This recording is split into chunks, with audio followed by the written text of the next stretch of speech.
So my name's Prachi. I am from the Women's Environment and Development Organization, also known as WeDo, and I'm coming from the US.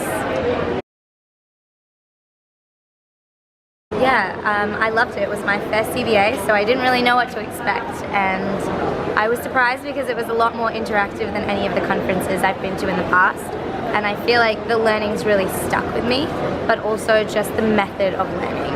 And I think that's something that I'll take into the work that we do, whether it's capacity building or training, is making sure that we emphasize the interactive methods of learning. But besides just that, I think it's been really useful to meet people and network, and being like a younger woman who's newer to CBA and adaptation, I think it was a really welcoming environment to ask questions and learn. Yeah, I think it was really interesting because we had quite a few perspectives from the ground, from large NGOs. So I think some of the key takeaways were that everyone recognizes now that gender responsive climate change adaptation is key, and yet there still seems to be a disconnect between full inclusion of gender in all of the work that we do within adaptation and elsewhere.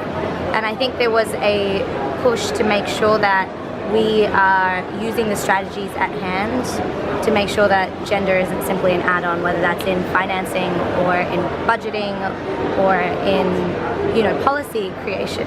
So I think there's an awareness, and I think sessions like this are really important to solidify that, but I'm interested to see how people that were at the session will take this forward.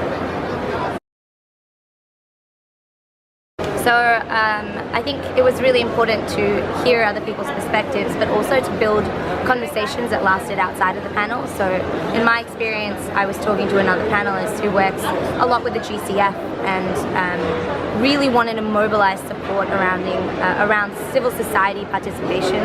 And in terms of pushing the GCF, I think it's important to know who the other interested parties are in the room, and having those conversations and making sure that you're building on other people's work as well. So I think building networks and continuing conversations outside of CBA is what I will at least take forward. Okay. Yeah.